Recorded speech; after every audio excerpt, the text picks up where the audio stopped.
Alright, Assalamualaikum. Waalaikumsalam. Selamat petang semua sekali. Petang. Nama saya Muhammad Faisal Abdul Kadir, asal Kelantan, menetap di Ipoh, Perak. Datang di Gopeng tadi, baru sampai. So, kelas kalau ikutkan hari ni kita bercerita pasal first aid, wilderness first aid. Alright. Tapi sebelum tu saya cerita sikit pasal diri saya. Saya sebenarnya buat kerja freelancing lah sekarang. At the moment. Sebelum ni saya kerja dengan, saya buat outdoor education sebenarnya. So, kalau siapa-siapa yang berumur 30, 20 lebih pernah ke Langkawi program wilderness camp. Joker siapa eh? Okey. So, kalau pernah pergi, itulah kerja saya. Oh, iya ke? Gen Joker? Siapa? Oh, lain dah muka sekarang, macam tak caung dah. Okey, so itu kerja saya dulu. Lepas tu saya bekerja dengan Halim Azmin masa tu, and then saya berpindah ke Gopeng. Saya kerja dengan Nomad Adventure for close to 8-9 years lah. And then PKP habis, saya buat sendirilah sekarang.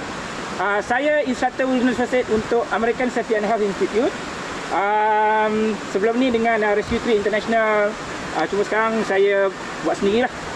Saya juga instructor first aid untuk Makra, Malaysia Aquatic Rescue Association.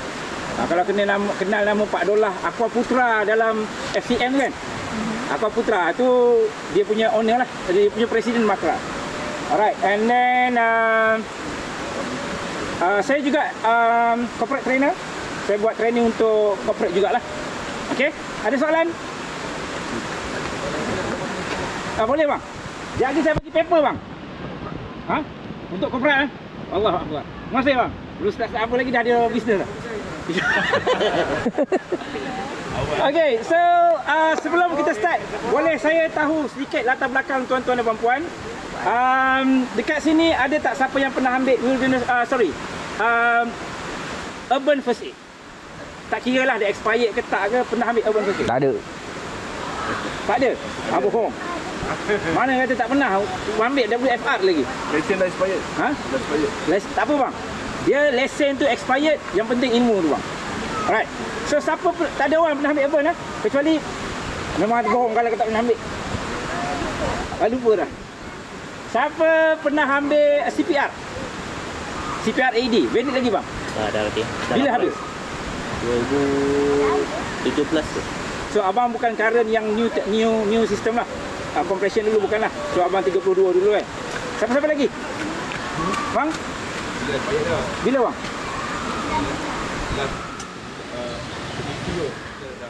So maksudnya abang current dengan yang 30 compression lah. No, continuous compression. Tak ada blow mouth to mouth lah. Tempat dia compression. Tak juga, dia bukan punca tu bang. Dia punca besar lagi daripada tu sebenarnya. Tapi ada tempat yang lah. Okey. So dia cerita yang tu lah. Bang macam mana bang?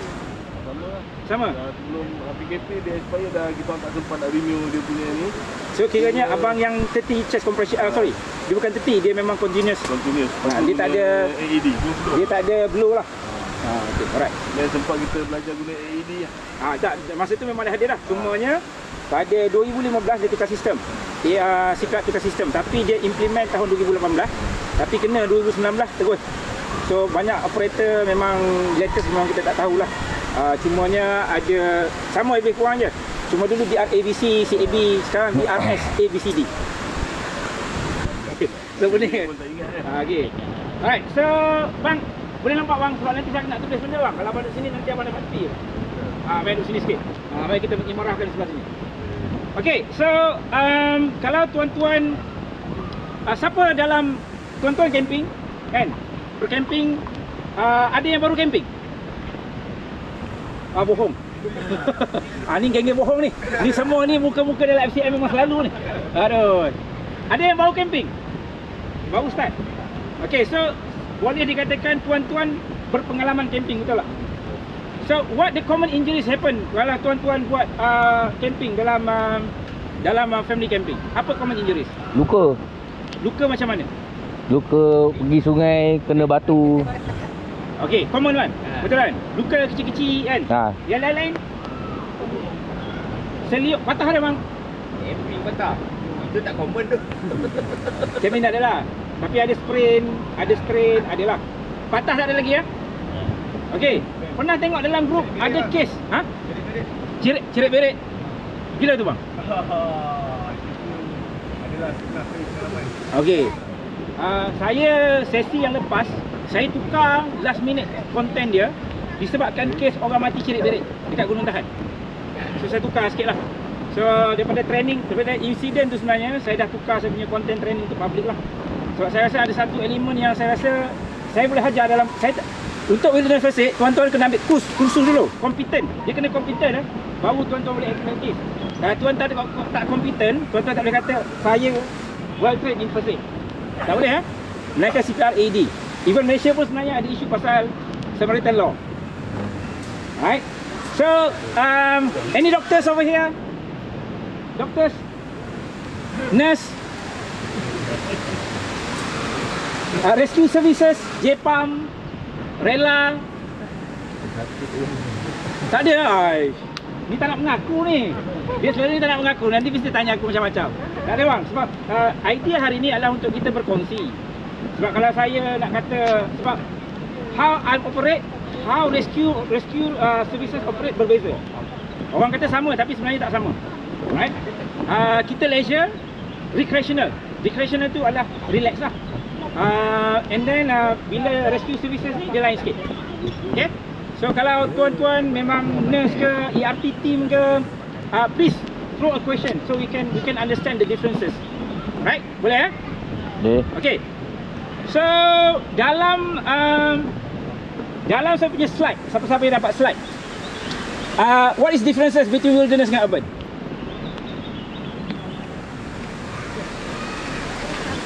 Apa beza wilderness dengan urban?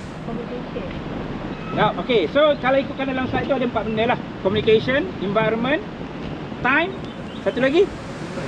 Equipment.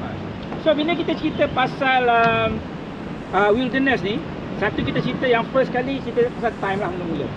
Okay, tuan-tuan pernah dengar tak dalam kes FCM ada cerita pasal ada seorang ni, mak dia kena asma, dia nak keluar tak boleh sebab block gate. Yes, ada. Ada kes kan? Ingat. Okey. Soalan saya adalah kita tak blame siapa-siapa kita jangan cerita nak blame orang, tak. Kita cuba tengok how we can learn from that story. Okay, we learn from that story lah. Okay, so dalam case tu, if we have magic wand, what will you do differently? Apa yang tuan-tuan akan buat berbeza? Equipment dari segi? Okay. Alright. Tak tahulah ada pil. Alright. Betul? Lain-lain? Pecah pagar. Pecah pagar, so kena ada something, maybe. Apa lagi? Tu baru kita cerita tadi equipment. Handphone, call.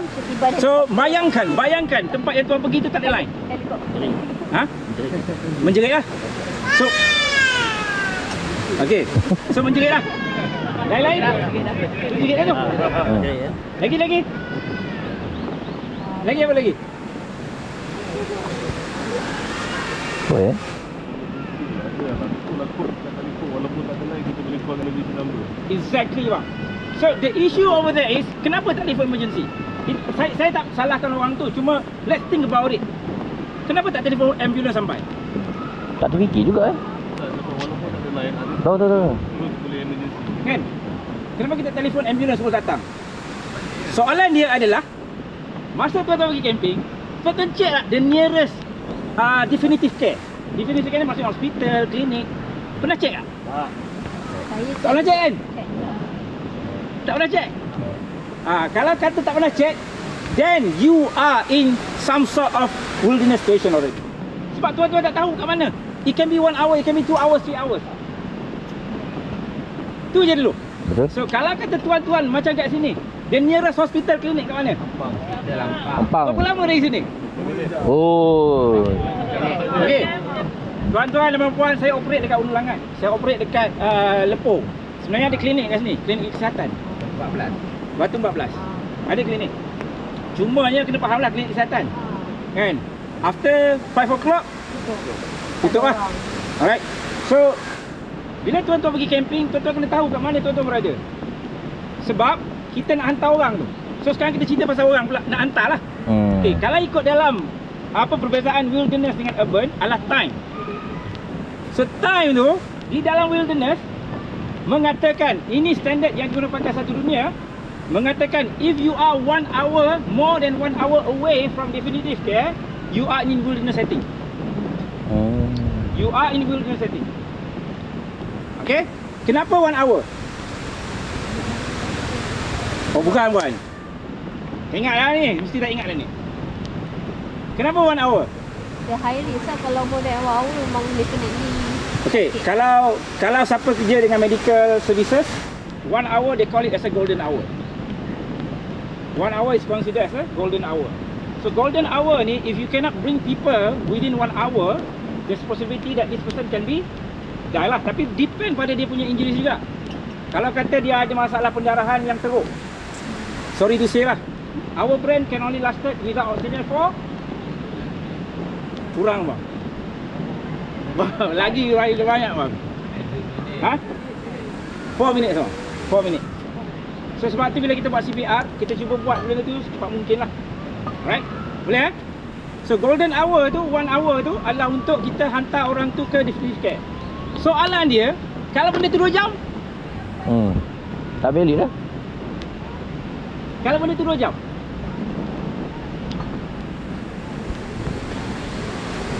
Okay, then that's why the wilderness first aid actually come in. Alright? Wilderness first aid ni sebenarnya dicipta daripada Austral Medicine. Dia sebenarnya emergency services punya. Dalam medical ni, dalam medical dia ada cabang banyak cabang. So salah satunya adalah emergency services dengan Austral Medicine.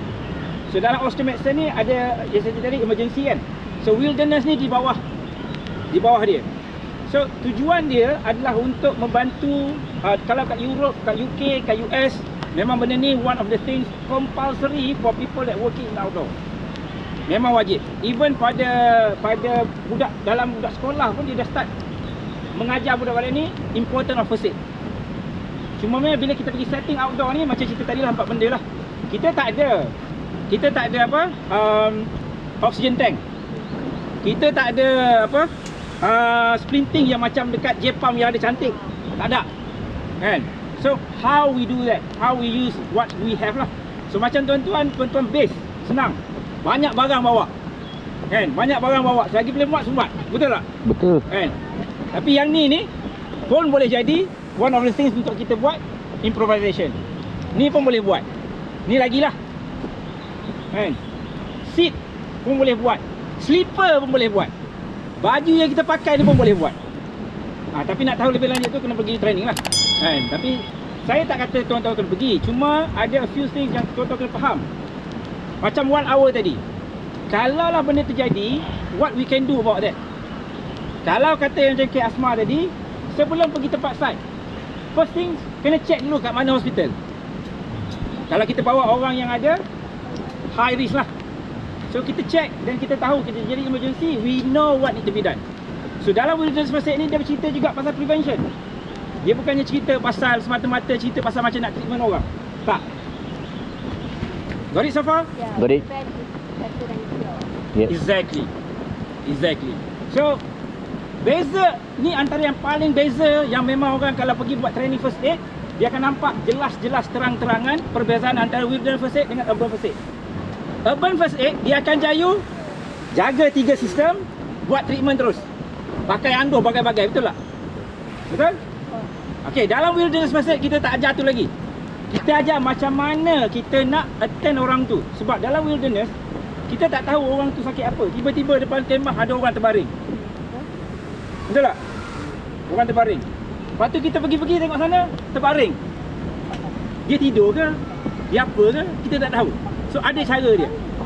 Alright. So cara dia tu, kalau tuan-tuan tengok next page dalam slide tu, itu kita panggil dia patient assessment system. Dia ada 3 triangle. 3 triangle ni sebenarnya adalah 3 triangle yang saya punya company buat lah. Ada kalau orang lain dia ada 1 triangle je.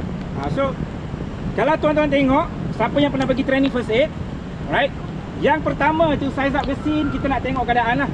Tujuan kita tengok keadaan tu, kita tak nak create second victim. For example lah, tuan-tuan tengok ada seorang dalam sungai.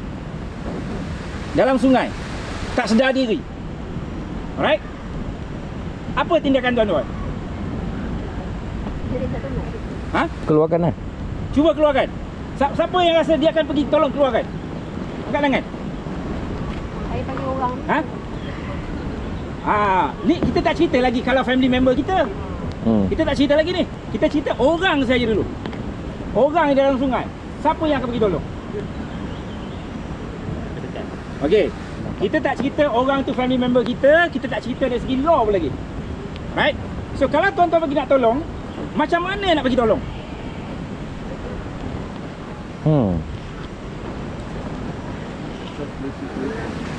Apa yang perlu di-assess? Tengok Ada batu ke water tak? flow, surface ke, Kenapa kedalaman. abang tengok benda tu? Sebab selama ni kita pun dia jadi masa pula. Yelah dia pun dah macam tu kan. So di dalam rescue services, di dalam rescue approach, first thing first is protect yourself. Protect yourself. Tiba-tiba orang datang, bawa parang, tangan berdarah. Ya Allah, tangan berdarah ni. Tolong, tolong. Saya sebenarnya nak buat senario tu hari ni. Tapi barang saya, darah saya tak cukup. Ingatkan belum start nak buat dah darah lagi. Okay, so dia datang berdarah macam tu. What you should do? Dia pegang parang. Dia pegang parang, tangan dia berdarah. Dia nak potong kayu lah. Macam nak potong apa? Nak potong lemang. For example, macam yang kes hari tu lah kat sana kan. Tiba-tiba kena tangan. Datang macam ni. What you want to do? Parang. Alihkan parang dulu. Parang itu dulu. Parang itu dulu. Suruh dia lempar. Jangan pergi ambil. Kan? Kalau orang tengok kadang-kadang dia pergi ambil tu kot. Kan? Biar suruh dia lempar dulu. Selagi dia tak lempar, selagi tu kita tak buat apa. Lepas tu, next one. Stop bleeding. Macam mana kita nak stop bleeding? Okey. Soalan saya pada abang, abang kenal tak orang tu? Tak kenal. Contohnya kita bayangkan kita tak kenal lah. Abang tahu tak dia punya darah ada apa? Abang tak tahu. Tak tahu. So kalau abang pegang dia dan abang ada luka, darah dia masuk dalam badan, apa jadi? Possibility fluid transfer. Okey dah. So daripada abang buat macam tu, abang bagi je kain. Nah, kain kat engkau. Pegang, tekak. Tak payah cakap apa. Suruh dia buatkan. Ataupun pakai glove lah. Kan? Pernah tengok orang vomit? Dia bukan vomit sikit tau. Dia vomit macam tu. Pernah tengok? Kemubi lah dia. Pernah tengok? Pernah tengok? Pernah real. Pernah tengok dia? Okay, that's what we call as a projectile vomiting lah. Projectile vomiting ni, muntah ni, kita nak bau pun tak seksa kan. And dia memang ada banyak benda yang tak ni lah. Kenapa boleh jadi macam ni? Sebabnya one of it concussion lah. Concussion kenapa? Contohnya contoh. Anak-anak berlari, tersadung, pam, kena pokok. Kena concussion. Benda ni boleh jadi kat sini. Boleh jadi kat sini. Pergi mandi sungai, tergelincir, pam, jatuh kat batu. Boleh jadi. Kan? So bila benda tu jadi, dia akan efek pada kita punya brain lah. Brain ni bergerak jadi concussion. Dan orang tu akan start, one of the symptom is projectile vomiting. So kalau jadi macam tu, apa nak buat?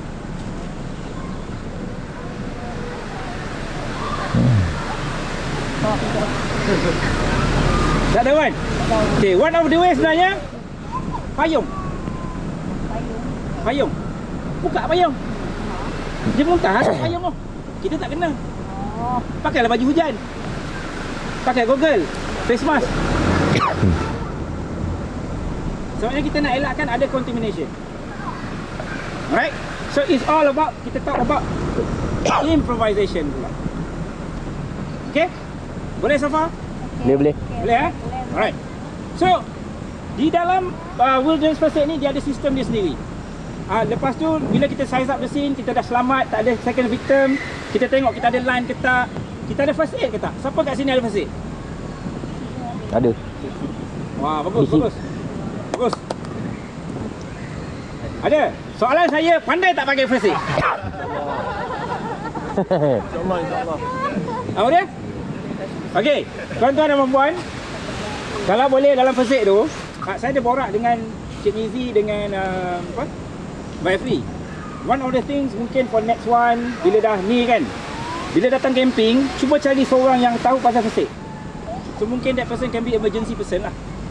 So jadi apa-apa kita boleh refer pada dia.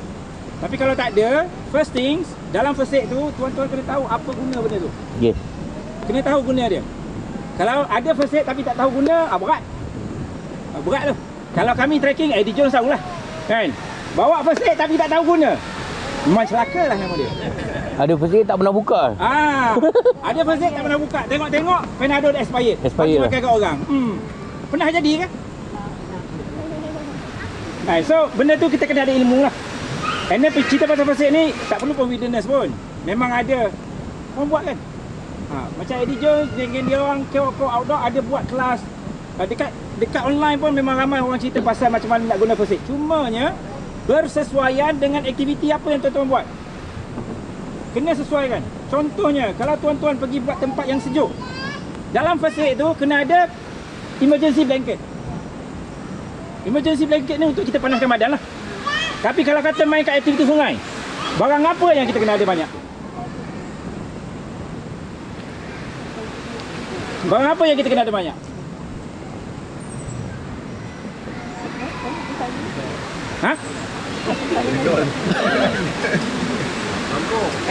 Tak ada apa soalan je. Okey. Kalau tuan-tuan pergi Watson, pergi Guardian, dia ada banyak range of bandages dengan dressing. Waterproof dressing. Beli yang tu. Kalau banyak buat water activity lah. Okey, kalau aku kata pergi yang tempat sejuk, dia tempat sejuk ni dia lebih kepada kalau jadi something, orang ni cepat sejuk. Bila cepat sejuk, kita takut dia jadi mild hypothermia. Bila mild hypothermia ni, cara dia ambil blanket, tutup lah. Ataupun yang paling senang, buka baju dia, bagi baju kering. Lagi senang. Cumanya, kalau orang tu perempuan lah kan, sakit jiwa juga tu. Kan? So, culture pula main faktor peranan. So, benda tu ada dia punya ni lah. Okay, so far okay ke? Okay. Okay, so next one. Kita pergi ke triangle yang seterusnya. Triangle seterusnya ni dia cerita pasal pergi urban first aid pun dia akan cerita benda ni. Cuma dia tak cerita directly. Dalam badan kita ni ada 3 sistem utama. 3 sistem utama. Sistem yang pertama, nervous system. So nervous system ni bercerita pasal otak lah. Otak kita dengan tulang belakang. Seandainya kita ada isu dengan otak, darah tak, kita darah lagi ya. Isu dengan otak, stroke for example, is a life threatening situation. Kalau kita ada isu dengan tulang belakang kita, nerve kita, spinal kita, is a life threatening situation. Okay? So kalau jadi benda macam ni, apa kita nak buat? Kita cerita setting camping family ya. Kalau orang tu ada masalah kepala, pendarahan kepala, apa kita nak buat? Dalam setting tuan-tuan ni, jangan fikir pasal orang accident tengah jalan, jangan. Cerita accident orang tengah jalan, lain cerita dia. Stop bleeding. Betul bang, stop bleeding dulu. Stop bleeding, tengok dia punya respon. Respon dia, level of responsiveness. Alertness tak. Sedar tak sedar ke? Sedar tak sedar, dia respon pada kita punya pain stimuli ke, pada verbal stimuli ke. So kat situ kita tahu kat mana tahap dia berada. Okay? Kalau kata spinal dia, apa yang kita kena buat? Secure dia punya neck. Kepala dia. Kenapa kita kena secure dia punya neck?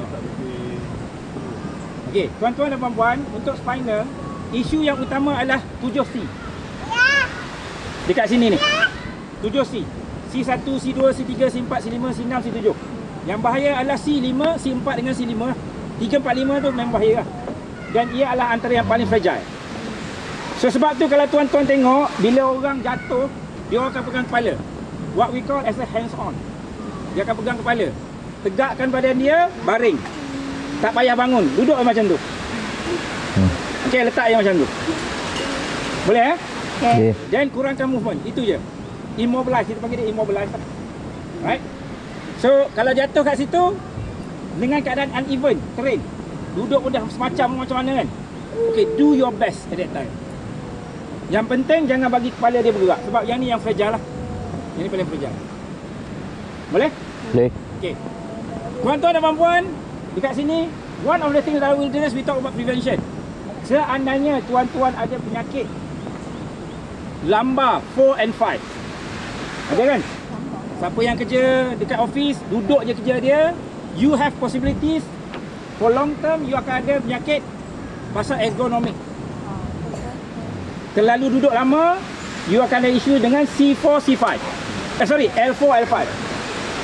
L4, L5. Lumbar 4 dengan 5 lah. Ha? Belakang, atas. Okey. So, kalau tuan-tuan ada isu pasal benda tu, perempuan datang camping. Apa tindakan tuan-tuan? Pertama sekali. Kena bawa Ha? support. Kena bawa support. Lagi? Apa lagi? Okey, saya open up a new ideas lah. Tuan-tuan, kalau tuan-tuan nak pergi camping, tuan-tuan pergi camping seorang-seorang ke? Dengan family kan? Tapi selalunya pergi family bukan seorang kan? Satu family kan? Mungkin 2-3 family, betul tak? Paling busuk ada jumpa member sebelah lah. Kan? It will be great kalau tuan-tuan memang ada isu tu, bagi tahu pada dia. Sebab if jadi something, dia boleh tolong dan bagi tahu dia apa nak kena buat. Right? Samalah penyakit lain pun, asma ke, angina ke, MI ke, jantung lah. Alright? Bagi tahu orang yang datang.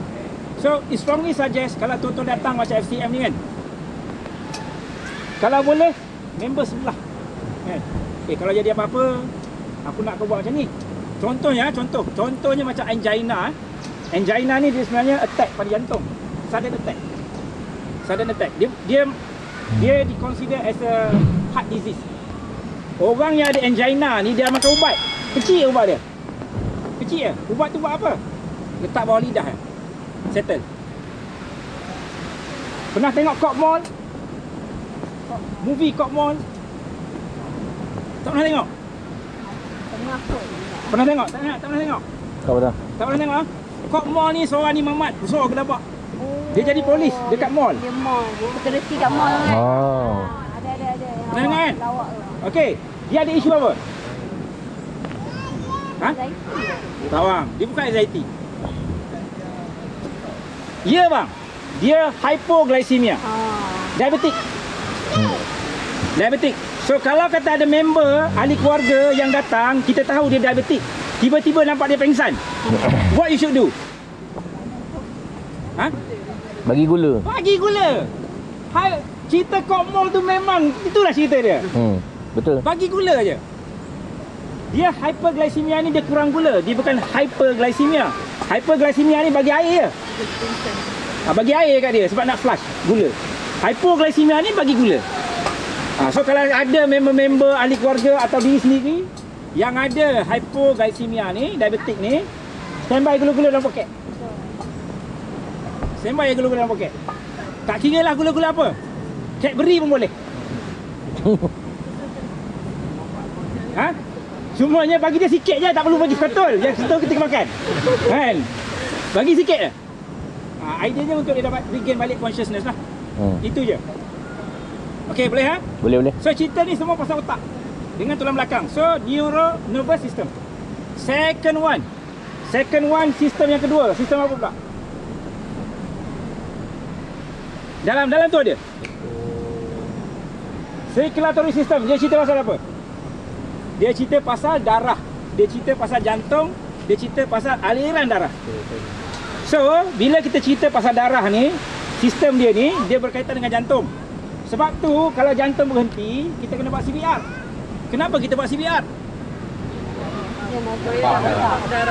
Okey, CPR sebenarnya ada dua. Resuscitation, pulmonary. Sebab tu dia panggil cardiopulmonary resuscitation. Okey, cardio ni jantung lah.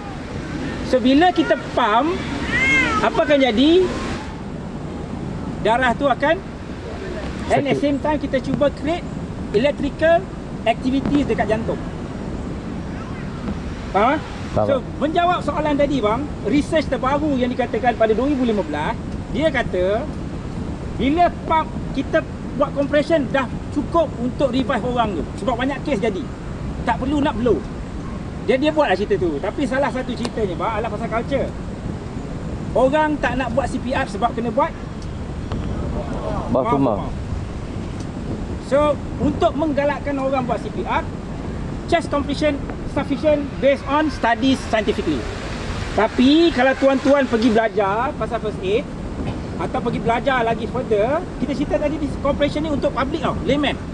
Tapi kalau pergi belajar CPR, pergi belajar dekat BLS for example, dia masih lagi maintain 32. Dia masih lagi maintain sebab blow tu in certain situation, contohnya orang lemas. Orang lemas blow tu sebenarnya bagus untuk drowning punya situation. Yang tu nak tahu lebih lanjut kena pergi kursus lah. Okey ya. Tapi kursus pun kalau CPR apa semua murah je. Actually prepare yourself to worse lah. Alright. Sebab tuan-tuan dah buat satu aktiviti dalam outdoor. Outdoor ni dalam environment yang uncertain. Bila uncertain macam-macam boleh jadi. Okay, macam-macam boleh jadi. So prepare yourself lah. Be a responsible camper. Alright. So respiratory ni tadi, circulatory ni tadi, darah. Sebab tu tadi kalau kata buat CPR, kalau orang ada major bleeding, you tak boleh buat CPR. Oh. Darah akan keluar. Wah, lepas. You kena stop dulu. So macam mana you nak tahu major bleeding dengan bleeding macam tu? Macam mana you tahu? Ha? Mana dia punya Okey bang. main Boleh ambil botol air 1.5.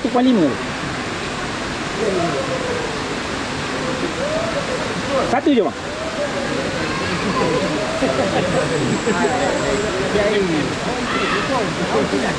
Saya ingat aku isi air tu. Tak air ke? Apa dia? Tak. Memang ngau dah tapi tak payahlah nanti rugi. Okey. 1.5 liter of blood. Besar ni lebih kurang macam besar ni lah. Dekat atas lantai. Orang tu dah dalam shock condition. 1.5 je.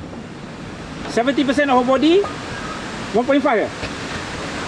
Dah menyebabkan orang tu dalam shock condition. Dan shock condition ni kalau kita tak stop, dia akan life threatening situation. So kalau yang macam ni kan, kalau macam abang ni kan, saya tengok sebab bodoh lah bang. Sebab it's not life threatening. Tapi kata life threatening, then problem lah. So bila kita cerita pasal life threatening ni, contohnya macam mana? Terputus tangan, amputated lah, crush body. Kalau dah potong kepala tu tak buat apa dah, tak ada guna dah. Tak payah nak pergi letak, tolong, dia tak ada dah. Tak ada guna dah. Kan? Ni sini, kalau kata luka, sini, wrist, sini. Yang paling memang kalau sport person dia tahu. Atas ni. Atas ni kita ada nadi sebenarnya. Temporal. Sebab tu orang main bola, orang main rugby, kalau dia luka kat sini, dia orang akan cepat-cepat treat. Sebab dia boleh jadi major bleeding. So kena buat lah. Alright, tapi yang lain-lain tu kalau nampak memang kalau dia mengalir sikit macam tu okey lagi. Kalau dah macam tu kan. Ajaknya nak buat macam tu hari ni sebenarnya. Jadi dah sampai. So kalau kena macam tu, memang is a major bleeding. Sebab dia kena vena. Bila vena ni dia lajulah. Artery. Artery memang lajulah. Okey? Boleh Boleh. Tengok yang tu, jawab dia kita kena panik sikit lah. Kena laju, kena stop dia. Jangan pula nampak macam tu. Relax sikit je. Nak mampu ya. Okey? Boleh? Boleh. Alright. So, itu isu dia. Kalau kata ada isu dia nervous, kita dah cerita tadi. Circulatory, itu yang kita kena buat. Respiratory pula. Pernafasan. Pernafasan ni kita kena tahu dalam respiratory ni apa elemen dia dulu. First elemen dia Hidung. mulut, paru bang. Dada ni tak ada guna, tak ada apa. Paru-paru kita ni. Okey? Dan saluran dia lah. Alright. Kalau ada isu dengan benda ni, then we have respiratory problem. So senangnya kalau kata choking for example, which is can happen over here. Pergi hotel 5 star ke, pergi makan Manhattan ke, boleh choking juga. So kalau kata choking apa abang nak kena buat? Kena keluarkan lah. So macam mana nak keluarkan? Heimlich maneuver, abang tunjuk Heimlich maneuver. Apa lagi boleh buat? Senang, orang sini bang. Okey, katalah abang ni tengah makan, choking. Apa sign dia mula-mula? Mula-mula sekali. Ha? Mula-mula dia akan betul. Betul. Boleh ada boleh. Tu normal mula-mula. Kan orang tersedak air for example. Itu pun sikit sebenarnya sebab ada air terlekat dekat sini. Tapi kita cerita pasal yang solid thing dekat dalam kita punya esophagus orang kata kia kita kan. So apa jadi? Dia akan daripada macam tu, dia akan start coughing yang memang wild. Last kali dia akan buat macam ni. This is universal sign untuk choking. Bila jadi macam ni ataupun sebelum jadi macam ni, abang batuk tadi kan. Apa you kena buat? Ni je. Keep coughing. Teruskan batuk. Tu je. Batuk itu je dulu. Sampai dia tunjuk sign dan pergi belakang. Pernah buat untuk anak tak? Budak-budak kecil. Kan? Kat belakang ni antara kita punya Pusing-pusing. antara kita punya ni kan. Pump ke atas. Okay, tolak. Pukul. Boleh buat bang? Sakit bang. Tapi dia kena tunduk lah. Jangan diri macam ni. Diri kan keluar balik, masuk balik kan. Tolak ke depan. Okay, masa tu dia dah start buat macam ni lah. Okay. Tiba-tiba muka dah semacam. Muka dah tak wheezing sound. Okay, baru kita buat hand maneuver. Buatlah hand maneuver. So, ibu jari ni buat macam ni. Cari dia punya sternum. Sternum ni. Kalau perasan tekan kat sini kan. Kalau kita naik turun bawah ni, ada tulang. Habis tulang tu, letak dua jari. Letaklah kat situ. Ni. Letak. Tolak ke dalam, sungkit ke atas. Cara nak buat, letak macam ni. Kaki, tengok kaki ya. Tengok kaki. Tengok kaki saya ya. Di celah-celah. Okey. Tolak, sungkit. Tolak, sungkit. Ada possibility dia akan lost consciousness. Kalau dia kata lost consciousness, pegang dia, lutut kita dah ready dah ni. Dah ready dah. Bawa dia turun. Tak apa, saya tak bagi jatuh bang. Okey, boleh ya? Dia pula bagi bekal. Demo. Demo. Okey bang, terima kasih banyak. So itu untuk choking lah. So choking daripada dia boleh bernafas sampai dia tak boleh bernafas. Kalau dia tak bernafas, apa kena buat? CPR lah. Okay, boleh ya? Boleh. Alright. So cerita pasal tu tadi. Satu lagi bila kita cerita, yang ni paling teruk lah. Mungkin kita tak pernah dengar. Pernah dengar penyakit anaphylactic? Yang Ha? Kan? Yang tu epilepsi bang. Anaphylactic. Anaphylaxis reaction. Pernah dengar? Okey. Malaysian lately 5 years back saya baru encounter budak kita ada anaphylactis. Selalunya anaphylactis ni datang daripada mana? Expatriates. Oh. Dia severe allergic. Severe allergic. Allergic yang memang teruk, yang boleh life threatening lah. Okay, so apa jadi severe allergic ni, dia katalah dia kena allergen. Allergen ni benda yang boleh menyebabkan dia jadi teruk lah. So it can be dust, it can be seafood, it can be nuts. Right, so last 5 years saya dah encounter lokal ada. Terkejut je. adik saya ada Ha? siput sedut. Siput sedut. Dia tak pakai ni lah. Dia pakai pen. Dia panggil EpiPen. Dia pakai jet. Yang kau nampak. Dia ada 2 biji. Dia mesti ada 2 biji. Apa jadi sebenarnya? Bila kenanya pollen tu, allergen tu, body kita akan release apa? Body kita akan release apa? Patogen tu benda tu lah bang. Patogen tu adalah protein substance. Rilis lawan apa nama dia? Pernah dengar histamin? Histamin. Tuan-tuan kena gigit nyamuk pakai antihistamin. Betul. Antihistamin tu adalah untuk counter histamin tu. Okey. Right. So apa jadi body kita release histamin? Body kita, kalau otak kita okey, bukan? Kalau sistem kita okey, dia akan keluarkan ngam-ngam untuk histamin tu.